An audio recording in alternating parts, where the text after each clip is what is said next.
안녕하십니까. 미래토피아의 강양석입니다. 이 채널은 미래 전문 방송입니다. 오늘은 모든 것이 독특한 나라 스위스에서 배운다라는 제목으로 말씀드리겠습니다.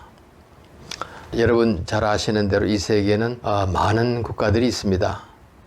200개 정도 되죠. 그런데도 많은 국가들 중에서도 아주 독특한 국가가 있습니다. 여러 가지 측면에서 경제적인 문제, 정치적인 문제, 군사제도 등등에 있어서 정말 독특하고 가장 행복하게 그런 국가가 저는 스위스라고 생각합니다. 여러분들께서도 유럽을 많이 가보셨겠지만은 여행을 한다면은 어느 국가를 가보고 싶겠습니까?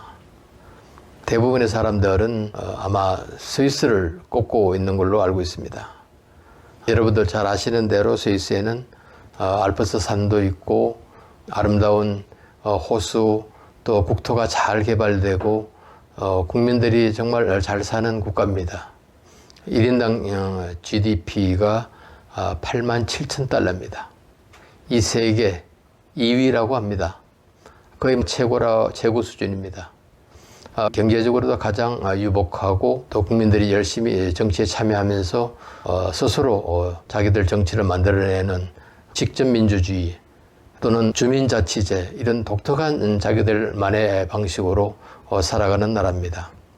그래서 저는 정치학도로서 많은 나라에 대해서 연구도 해보았습니다만은 스위스만은 어떻게 이런 나라가 있는가, 또 이렇게 작은 나라가 이렇게 좋은 제도를 스스로 만들어내서 살아가는가, 저는 많은 흥미를 가지고 이 나라에 대해서 연구를 해보았습니다. 오늘은 스위스가 가지고 있는 독특한 여러 가지 측면에 대해서 여러분과 함께 생각을 해보고자 합니다.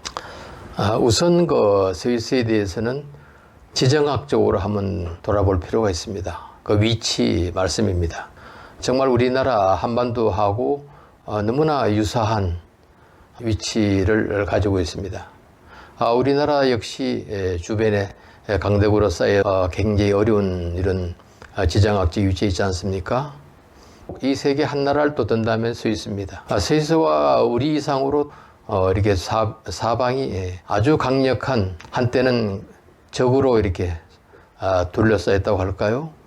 그런 작은 나라입니다. 우리나라는 그래도 옆에 해안도 있고 바다도 있고 어디로 나갈 때라도 있죠. 스위스는 유럽 한복판에 자리 잡고 있고 어디 갈 데도 없어요. 내륙에 있는 작은 국가이기 때문에 함부로 나갈 데도 없고요. 지도 한번 보시는 대로 위에는 바로 독일이 있죠. 무서운 독일입니다. 그리고 서쪽에는 프랑스가 있습니다. 프랑스가 또 여러 차례 나폴레옹을 비롯해서 스위스를 침공하고 괴롭혔습니다. 또 바로 밑에는 이탈리아가 있습니다. 이탈리아도 마찬가지입니다. 또 오른쪽에 보면은 동쪽이죠. 오스트리아가 지금은 중립국이고 아주 좋은 얌전한 나라지만은 중세 때는 합스부르크에 갑니다. 아주 무서운, 유럽에서 가장 무서운 집단들입니다. 그게 바로 옆에 있습니다. 그리고 그 옆에는 무서운 러시아가 또 자리 잡고 있습니다. 자, 이와 같이 스위스는 바로 자기들 국토 주변에 독일, 프랑스, 이탈리아, 합스부르크, 러시아, 또 바다 건너선 영국까지 독립을 유지하고 자기들의 생명을 보존하는 것이 얼마나 어려운 것인가는 우리가 상상할 수도 없습니다. 우리보다도 훨씬 더 저는 더 어려운 환경이었다고 생각합니다. 그래서 나온 것이 바로 외교적으로 무슨 제도죠? 그게 영세 중립국입니다. 유일하게 200년 동안 영세 중립국을 성공적으로 이끈 나라가 바로 스위스입니다. 왜 이런 영세 중립국을 했을까요? 그냥 한 게 아니지 않습니까? 대내적인 문제도 있고 또 대외적으로도 지금 말씀드린 대로 주변이 강력하기 때문에 거기에 대응하는 차원에서도 자기들이 개발해낸 제도입니다. 이 세계 어디에도 없습니다. 지금 영세 중립국에 대해서 한번 살펴보면은 제대로 하고 있는 나라가 스위스고요. 또 바로 옆에 오스트리아가 있죠. 영세 중립국을 한 지가 얼마 되지도 않습니다. 1955년부터입니다. 그것도 주변에서 승인도 하지 않고 자기들이 독자적으로 이제 우리 중립국이다 이렇게 하고 있고요. 또 그 위에 핀란드가 있습니다. 러시아가 하도 옆에서 괴롭히니까 우리도 중립국 한다 해서 핀란드가 이제 1948년부터 하고 있고요. 또 미국 밑에 있는 코스타리카라고 하는 작은 나라가 있습니다. 거기도 하고 있는데 지금 제가 몇 가지 나라를 던 이런 중립국가들은 2차 대전 이후에 긴 세월의 이런 중립국이 아니고 거기 또 얼마나 또 갈란지도 사실은 의문입니다. 그렇지만 스위스의 영세 중립은 1815년에 부터 시작되었습니다. 지금까지 거의 200년이 넘었습니다. 200년이 넘은 이 세월 동안 까딱하지 않고 중간에 몇 차례 어려움이 있었습니다. 그래도 잘 극복하면서 지금은 아주 국제사회의 유럽에서 또 세계적으로 깊이 뿌리를 내리고 스위스 하면은 영세 중립국 이렇게 우리가 말할 수 있을 정도로 아주 안정화의 길을 걷고 있습니다. 저는 사실 개인적으로는 우리 대한민국도 통일이 되면은 스위스와 같은 영세 중립국이 되면은 오히려 우리의 생존, 독립, 주권을 유지하는 데 유리하지 않을까, 상대적으로 좀 더 나을지 않을까 하는 생각을 가지고, 물론 제가 이 부분에 대해서는 책까지 지금 써서 출판 중에 있는데요. 스위스는 이런 독특한 외교 방식인 영세 중립국가라고 하는 제도를 했을까를 우리가 잘 살펴볼 필요가 있습니다. 제가 아까 말씀드린 대로 주변이 강력하다고 말씀드렸죠. 스위스란 나라는 첫째 아주 작은 나라입니다. 한반도의 5분의 1, 남한의 반도 되지 않습니다. 그저 경상도, 전라도 합친 그 정도 면적밖에 되지 않습니다. 이 나라가 영세 중립국을 채택한 이유에 대해서 역사적으로 돌이켜볼 필요가 있습니다. 스위스가 800만이 조금 넘는 인구의 작은 나라가 당연히 단일 국가를 하겠죠. 그런데 이 나라는 단일 국가가 아니고 연방제를 합니다. 이 세계 어디를 돌아봐도 찾아볼 수 없을 겁니다. 이 연방제라고 하는 것은 굉장히 복잡합니다. 미국 같은 복잡한 인종 문화 갖고 있는 나라, 러시아같이 큰 나라, 캐나다, 호주 이렇게 면적에서도 크고 인구도 복잡하고 이런 나라들이 하는 것이 연방제인데, 이 스위스 870만 아주 적은 국가가 뭐 때문에 연방제를 하겠습니까? 그 원인을 우리가 잘 살펴볼 필요가 있습니다. 현재는 26개 칸톤으로 구성되어 있습니다. 주 개념이죠. 칸톤은 26개 주가 합쳐져서 하나의 스위스 연방을 이루고 있는데, 이것도 처음부터 이렇게 만들어진 게 아닙니다. 아주 초기에는, 정확하게는 1291년 때 작은 3개의 칸톤이 합쳐져서 우리끼리 동맹하자. 왜 그랬느냐, 그 당시에 아주 강대한 합수국에 저항하기 위해서 연합체를 구성한 것이 발단입니다. 그게 1291년이니까 지금 따져보면 700여 년밖에 되지 않는 그런 역사입니다. 그때 유럽에서는 종교전쟁이 있었죠. 1618년에서 1648년까지 30년 동안 신교, 구교 종교전쟁이 있었습니다. 그 전쟁이 끝나고 그것을 마무리하기 위해서 웨스트팔렌 조약이 맺어집니다. 1648년에. 그때 스위스는 드디어 독립국가가 되는 겁니다. 당시에는 13개 주 칸톤이 합쳐져서 독립을 드디어 한 겁니다. 종교전쟁 끝난 후에 얻은 이득이라고 할까요? 옆에 있는 네덜란드하고 스위스가 독립을 합니다. 어디로부터? 신성 로마 제국으로부터. 그 다음에 또 계속 주변에 있는 칸톤들을 합쳐나갑니다. 중요한 계기가 마련된 것이 1815년, 약 200년 전에 비엔나에서 주변 국가들이 전쟁을 마무리하기 위해서 모인 회의가 1814년에서 15년 2년에 걸쳐서 참여 국가들이 비엔나에 모여서 회의를 했습니다. 거기서 스위스가 영세 중립국을 선언하고 또 주변 국가 8개국이 인정을 했습니다. 선언문에 서명을 했습니다. 그 국가들이 누구냐 하면은 그 당시에 강력한 오스트리아, 프로이센, 그리고 영국, 또 전쟁을 일으켜인 프랑스, 또 러시아, 포르투갈, 스웨덴, 스페인 이렇게 8개국이 전쟁 뒤처리를 하면서 스위스에 대해서는 영세 중립국을 스스로 인정한 겁니다. 그러니까 스위스를 어느 쪽에도 못 가게 하기 위해서 이 8개국도 그러면 스위스 니네들 차라리 중립국을 유지해라 해서 8개국이 동의를 했고요. 스위스 자체도 내부적으로 중립국을 하는 것이 유리한 형편입니다. 왜 그러냐 하면은 스위스 나라가 참 묘합니다. 그 안에 26개 칸톤이 있다고 제가 말씀드렸죠. 그런데 인구 분포를 보면 이건 또 희한합니다. 우리나라 같은 데는 단일 민족, 한민족이죠. 여기는 인종적으로도 복잡합니다. 독일계, 프랑스계, 이태리계, 아랍계, 인종적으로도 지금 그림을 보여드리겠습니다. 그러다 보니까 언어가 문제입니다. 이 세계에 4개 공용어를 쓰는 나라가 어디 있습니까? 한번 대보십시오. 없어요. 4개의 공용어를 공식적으로 쓰고 있는 나라가 이 스위스 이 작은 나라 850만을 위한 나라입니다. 자, 독일계들이 많이 사니까 독일어 약 64% 정도 된다고 합니다. 그 다음에 프랑스어, 또 이탈리아어, 그리고 스위스 자체가 로컬어가 있습니다. 로망슈어. 이렇게 4개국어를 공식 언어로 정부가 채택하고 또 학교에서도 이 4개국어를 다 배웁니다. 그리고 항상 이 사람들은 4개국어로 무슨 회의를 한다든지 무엇을 하든지 4개국어를 동시 통역을 해서 진행하는 아주 독특합니다. 불편하겠지만 이런 나라 없습니다. 이 세계에. 어릴 때부터 국제회의가 그저 익숙해지겠죠. 이렇게 4개국어가 공식어인 나라가 이 세계에 어디가 있겠습니까? 이 스위스가 그렇습니다. 또 그것을 그렇게 불편하게 생각하지도 않습니다. 그리고 또 종교적인 거 한번 볼까요?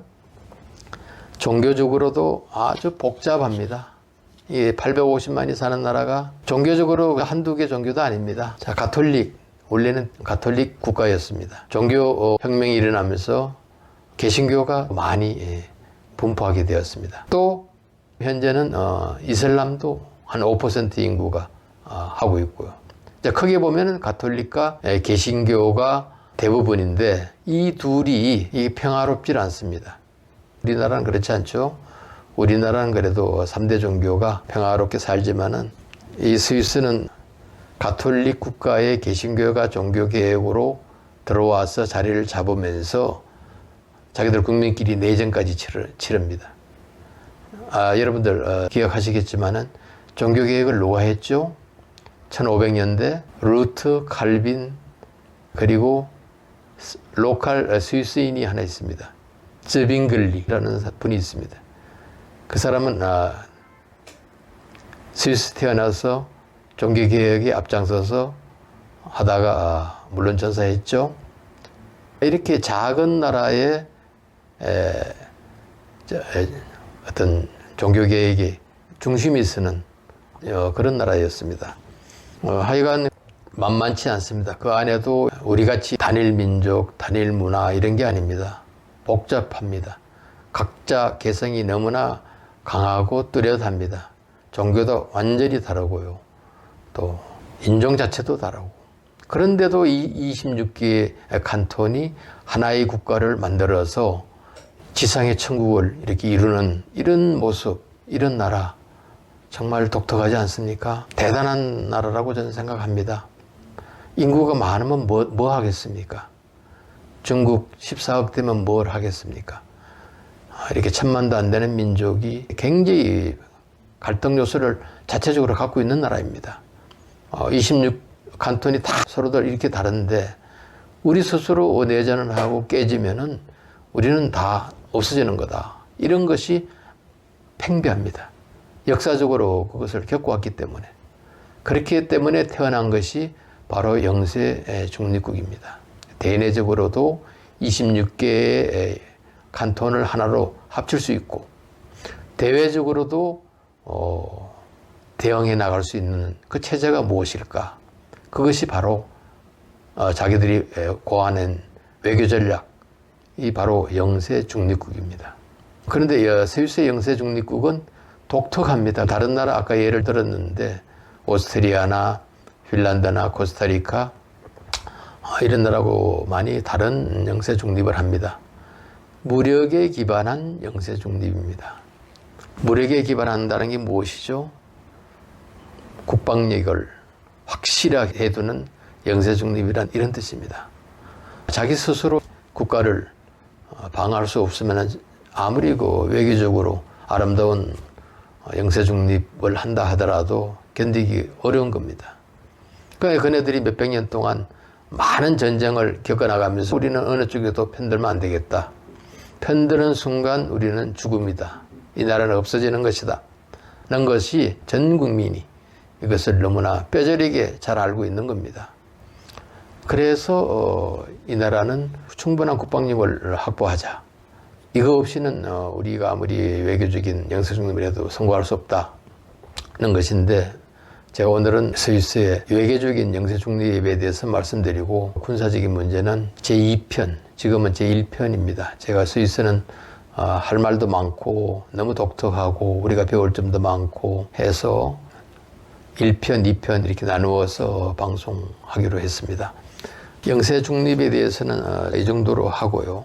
한 가지 말씀드리고 싶은 것은, 제가 앞부분에서 말씀드렸지만 우리 대한민국이 이제 통일을 해야 되겠습니다. 당연히 해야 됩니다.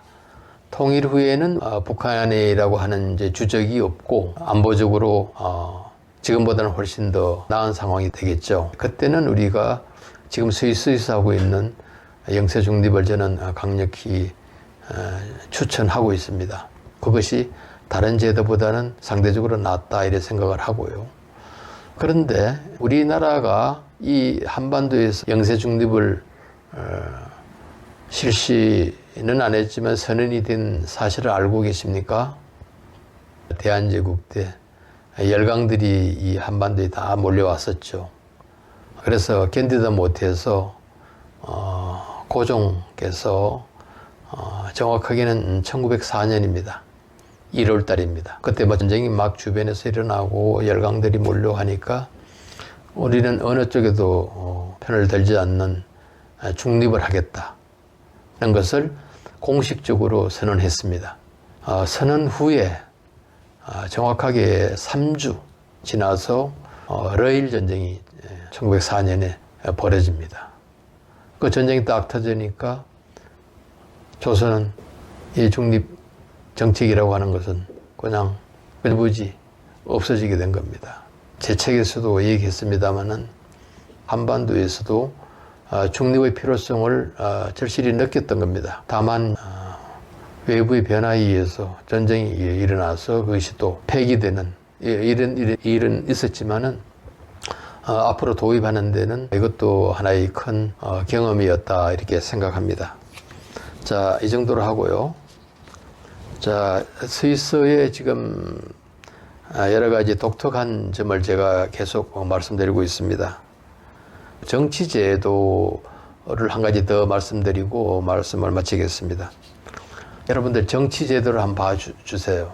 미국의 대통령 중심제, 유럽의 내각 책임제, 또 프랑스의 이원 집정제 뭐 등등 이렇게 많은 민주적인 제도가 있습니다. 스위스는 정말로 독특합니다.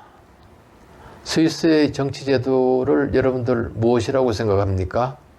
대통령제입니까? 내각 책임제입니까? 이원 집정제입니까? 아닙니다. 독특한 자기들의 제도입니다. 이것을 무엇으로 말해야 될는지 모르겠습니다. 저한테 묻는다면 스위스형 해이체 중앙정부라고 말할 수 있습니다. 보통 중앙정부라고 하면 여러분들 대통령이 있든 총리가 있든 한 20개 정도의 부처는 되겠죠. 숫자가 자꾸 늘어납니다. 우리나라도 20개가 넘어요, 장관이. 모든 국가가 다 그렇습니다. 그런데 이 나라는 장관이 7명입니다. 절대로 늘리지 않습니다. 7명의 강요, 장관이 있고요. 그 7명이 누구로 구성되느냐? 대연정입니다. 여야가 없어요. 여든 야든 색깔이 무엇이든 물론 선거를 합니다. 4년에 한 번씩 국민이 선거를 합니다. 하원이 있고 상원이 있습니다. 하원은 200명, 상원은 46명 있는데 선거를 해서 어느 정당이 이기든 뭐지든 정당이 여러 개 있습니다. 2019년 2년 전에 선거가 있었는데 스위스의 국민당이 가장 의석을 많이 얻었고요. 하원 얘기입니다. 53석. 국민당은 우파 정당입니다. 그 다음에 사회민주당. 이건 좌파 정당인데 39석. 그리고 자유민주당. 이거는 중도 우파입니다. 29석. 또 기독교 민주당. 이것도 우파입니다. 25석. 이렇게 저는 정당을 나열할 생각이 없고요. 정당들 숫자가 한 7개, 8개 원내 정당만 그렇게 많습니다. 그래서 일단 선거를 해서 1등, 2등, 3등, 4등 하는 정당에서 2명씩 장관을 추천합니다. 숫자가 7명이니까. 각 정당이 2 또는 1명씩 장관을 추천합니다. 물론 의회에서 형식적으로 승인은 받는 절차를 갖습니다. 자, 7명이 임기 4년으로 강요가 되는데, 근데 운영 방식을 좀 볼 필요가 있어요. 7명의 강요가 정당의 소속이 전혀 다르고 색깔도 다르고 전혀 다른 사람들이에요. 이것을 우리가 정치학에서 말한다면 그랜 콜리션, 대연정이라고 말할 수 있는데, 그 7명이 모여서 어떤 결정을 할 때 어떻게 하느냐? 투표를 할까요? 3대4 뭐 이렇게? 아닙니다. 회의체이기 때문에 만일에 그 어떤 반대하는 사람이 있으면 끝까지 토론을 하고요. 안 되면 접어두고 유예합니다. 다음 기회에 다시 해서 전원일치제, 합의제입니다. 이것이 가능하겠습니까? 딴 나라에서 한 명이라도 반대를 하면은 그것은 통과되지 않고요. 이런 나라는 이 세계에 없습니다. 그래도 이 국가가 굴러갑니다. 왜 굴러갈까요? 첫째는 중앙정부가 할 일이 그렇게 많지 않아요. 자, 우리 같으면 뭐 국무회의 수십 건씩 올리겠죠?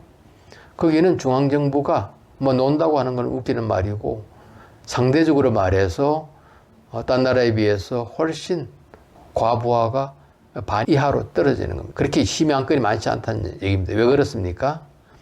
그네들은 중앙정부가 하는 그 기능은 그저 50% 정도 될까요? 나머지는 다 지방에서 이루어지기 때문입니다. 지방이라는 것이 광역정부인 칸톤이 있고, 그 밑에 기초자치자단체, 우리로 따지면 시군구가 되겠죠. 그네들은 개마인대라고 하는 아주 작은 단위의 마지막 자치단체가 있습니다. 거기서 다 일이 이루어지기 때문에 중앙정부가 할 일이 상대적으로 적은 겁니다. 그러니까 이것이 가능한 겁니다. 또 하나 독특한 것을 말씀드릴까요? 스위스는 진정한 의미에서 대통령이 없는 나라입니다. 참 독특하죠? 이 세계에 대통령이 없는 나라가 어떻게 있을 수 있을까요? 명목적으로는 대통령 프레지던트라고 하는데 임기가 1년입니다. 부통령도 있어요. 그 임기도 거기도 1년인데 누가 하느냐? 그 7명이 돌아가면서 합니다. 제일 먼저 임명된 사람, 그 사람이 어느 정당이 따지지도 않아요. 그래서 당신이 그럼 1년간 대통령 하시오. 두 번째 임명된 사람은 당신은 부통령이요. 1년간 합니다. 또 1년이 지나면 나머지 사람이 또 대통령, 부통령을 합니다. 4년 동안에 전원이 다 대통령 또는 부통령을 하게 돼 있습니다. 하기 싫어도. 그럼 대통령은 어떤 권한을 갖느냐? 한국의 대통령, 미국 대통령 같이 정권을 가지는 대통령이 아니고요. 뭐 이름만 대통령인 것 뿐입니다. 이 사람은 7명의 회의를 할 때 그 사회자, 체어맨, 역할을 하는 것밖에 없어요. 아무런 특권도 다른 아무런 권한도 주지 않습니다. 물론 국민이 원하지 않는 겁니다. 당신은 1년 동안 사회만 보시오. 그리고 7명이 합의해서 답을 만들어내시오 하는 것이 국민들이 요구인 겁니다. 참 희한하죠. 독특하죠. 그런데 이것이 수백 년 동안 지금까지도 지켜지고 있고요. 절대로 그 숫자로 늘리지 않습니다. 제가 가장 이 세계 국가 중에서 존경하고 좋아하는 국가가 스위스입니다. 왜? 독특하기 때문에, 또 장점이 많기 때문에, 현명하기 때문에, 또 국민을 잘 보호하기 때문에, 잘 살기 때문에, 전 국민이 행복하기 때문에, 또 온 세계인이 부러워하기 때문에 저는 스위스를 정말 좋아하고 사랑합니다. 너무 배울 것이 많고요.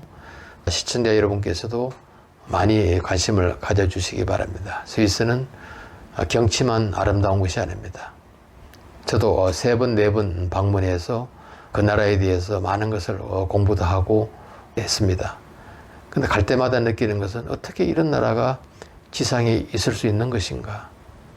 이것이야말로 인간이 만든 지상 천국인데 이보다 더 이상 어떤 나라를 만들 수 있을까? 어떻게 이 사람들은 이렇게 현명한 것인가? 저는 감탄하고 정말 대단하다고 생각합니다. 물론 여러분들 좋아하는 알프스산에 융프라고 있죠. 저도 그 몇 번 올라가 왔습니다. 100년 이전부터 이미 그네들이 산꼭대기까지 기찻길을 만들어 가지고 올라가서 너무 아름답죠. 그네들이 그 현명함은 정말 말할 수가 없어요. 하루아침에 스위스가 됐겠습니까? 그네들도 엄청 어려운 환경, 그런 시대가 있은 겁니다. 그것을 다 극복하고 지금 스위스를 자기들이 만들어낸 겁니다. 자, 그런 의미에서 오늘 스위스에 대해서 그네들의 정치 문제, 또 영세 중립국, 외교 정책, 지정학적인 어려움, 또 안에 있는 국민들이 굉장히 복잡하고 다기적이고 갈등 구조지만은 그것을 극복하고 연방제를 채택하고 있다는 거, 대외적으로도 잘하고 있고요. 그리고 특히 이 나라는 의료 관계도 많이 발전돼서 국제적 십자사, 또 온 세계 국제기구들이 다 제네바나 베른 등 스위스에 다 몰려옵니다. 관광객만 오는 게 아닙니다. 국제기구가 가장 많은 나라, 또 국제회의가 가장 많이 이루어지는 나라, 그것이 이 작은 나라 스위스인 겁니다. 정말 다 말할 수 없이 많은 장점을 갖고 있습니다. 자, 그네들이 하나하나 이루어낸 것입니다. 정말 우리 대한민국, 우리들이 많이 배우고 또 저희들도 그렇게 됐으면 좋겠습니다. 자, 오늘은 1편으로서 스위스의 독특한 여러 가지 면을 말씀드렸습니다. 제2편에서는 스위스의 군사제도, 또 직접민주주의, 그리고 주민자치, 그들의 교육제도, 이런 것에 대해서 말씀드리겠습니다. 오늘 시청해 주셔서 감사합니다.